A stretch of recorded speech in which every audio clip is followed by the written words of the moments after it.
Hey amazing people, welcome to #NextGenerationLive. The topic of this week, if you didn't catch it last night, is the lion story. So I'm going to give a little premise about the lion story before I read it. I'm going to read it today, but I'm going to give a little premise about it first. So the lion story is a story about identity and discovering that and discovering the truth about ourselves and leading our lives in such a way. So I'm going to read this story. I hope you guys, if you haven't heard this story before, I totally recommend getting The Spirit of Leadership from Dr. Miles Monroe or our book Epic, because this story is in it. So I recommend you reading the story for yourself too. But I'm going to read it to everybody now. There once was a farmer who lived in this village and also was a herder of sheep. One day, he took his sheep out to pasture, and while they were grazing, he suddenly heard a strange noise coming from a patch of grass, which first sounded like a kitten. Led by his curiosity, the old shepherd went to see what the source of this insistent sound was, and to his surprise, he found a lone, shivering lion cub, obviously separated from his family. His first thought was the danger that he would be in if he stayed too close to the cub, and his parents returned. So the old man quickly left the area and watched from a distance to see if the mother lion or the pack would return to the cub. However, after the sun began to set and there was still no activity to secure the lion cub, the shepherd decided that in his best judgment and for the safety and survival of the baby lion, he would take him to his farmhouse and care for him. Over the next 8 months, the shepherd hand-fed this cub with fresh milk and kept him warm, safe, and secure in the protective confines of the farmhouse. After the cub had grown into a playful, energetic ball of shiny muscle, he would take him out daily with the sheep to graze. The lion cub grew with the sheep and became part of the herd.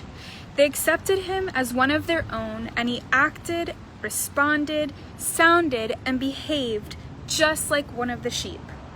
In essence, the lion had become a sheep by association.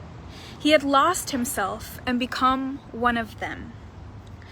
One hot day, 4 years later, the shepherd sat on a rock, taking refuge in the slight shade of a leafless tree.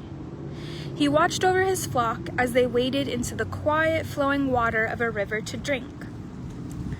Suddenly, just across the river, there appeared out of a thick jungle bush a large beast that the lion cub had never seen before.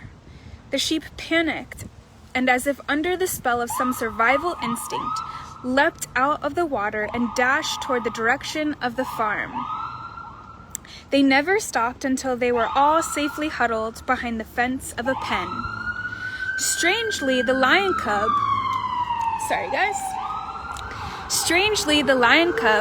who was now a grown lion, was also huddled with them, stricken with fear. While the flock scrambled for the safety of the farm, the beast made a sound that seemed to shake the forest.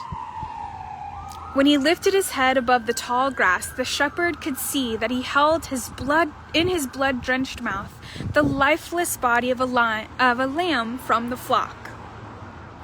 The man knew that danger had returned to his part of the forest. 7 days passed without further incident, and then, while the flock grazed, the young lion went down to the river to drink. As he bent over the water, he suddenly panicked and ran wildly toward the farmhouse for safety. The sheep did not run and wondered why he had, while the lion wondered why the sheep had not run, since he had seen the beast again. After a while, the young lion went slowly back to the flock and then to the water to drink again. Once more, he saw the beast and froze in panic. It was his own reflection in the water. While he tried to understand what he was seeing, suddenly the beast appeared out of the jungle again. The flock dashed with breakneck speed toward the farmhouse, but before the lion could move, the beast stepped into the water toward him and made that deafening sound that filled the forest. For a moment, the lion cub felt that his life was about to end. He realized that he saw not just one beast, but two. One in the water as his reflection, and the one before him. His head was spinning with confusion as the beast became within 10 feet of him and growled at him face to face, with frightening power in a way that seemed to say, "Try it and come follow me." As fear gripped the young lion, he decided to appease the beast and make the same sound. However, the only sound that came from his gaping jaws was the sound of a sheep. The beast responded with an even louder burst that seemed to say, "Try again." After 7 or 8 attempts, the young lion suddenly heard himself make the same sound as the beast. He also felt stirrings in his body and feelings that he had never known before. It was as if he was experiencing a total transformation in mind, body, and spirit. Suddenly, there stood in the river of life 2 beasts, growling at each other. Then the shepherd saw something he would never forget. As the beastly sounds filled the forest for miles around, the big beast stopped, turned his back to the young lion, and started toward the forest. Then he paused and looked at the young lion one more time, and growled as if to say, "Are you coming?" The young lion knew what the gesture meant and suddenly realized that his day of decision had arrived.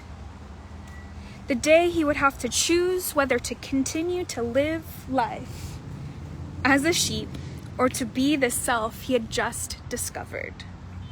He knew that to become his true self, he would have to give up the safe, secure, predictable, and simple life of the farm and enter the frightening, wild, untamed, unpredictable, dangerous life of the jungle. It was an invitation to a sheep to become the king of the jungle. Most importantly, it was an invitation for the body of a lion to possess the spirit of a lion. After looking back and forth at the farm and the jungle a few times, the young lion turned his back on the farm and the sheep with whom he had lived for years and followed the beast into the forest to become who he had always been created to be, a king lion. So this story, we heard from Dr. Myles Munroe. As I said, it's in the book Spirit of Leadership. And this story, Dr. Myles heard from a chief in Africa. And the chief in Africa was telling Dr. Myles this story in particular to describe the loss of leadership that we have. And the loss of leadership that we have stemming from the loss of identity, the loss of knowing who we truly are. In this story, the young lion is a prime example of most of us all over the world, where we associate ourselves and our true identity with something else than who we truly are. We've all experienced times in our lives where we have to make decisions, make the true deciding day, the decision of our life to truly be who God created us to be, the kings and queens that God created us to be, or to continue to live the predictable life of being associated in association with those around us or the things around us that we have used to define ourselves. So, with this story, I hope it empowers all of us and challenges all of us to continue to make the decision every single day to discover and become and be and develop who we truly are. It's already inside of all of us. Just like the lion. He was a lion. He didn't look like a sheep. He didn't have the physical characteristics of a sheep. He just thought like a sheep. He associated himself with the sheep. But he was truly a lion. So you are truly who God created you to be. You are already there. It's all already inside of you. But you have to make that decision to be that person, become that person, develop as that person. We all have to make that decision. So today, this week, we're going to be talking about this subject, this topic of deciding to be who we are, discovering who we are, and jumping into the forest. For an example, with the young lion, jumping into the forest that may seem uncertain, it may seem unpredictable, may seem dangerous, or may seem unknown, but it's unknown because it's not what we're associated with. So we have to reassociate ourselves with who we truly are by reassociating ourselves with who created us. Then we will find our true identity. We will find who we are as leaders, as change agents, and we can be those people here in society.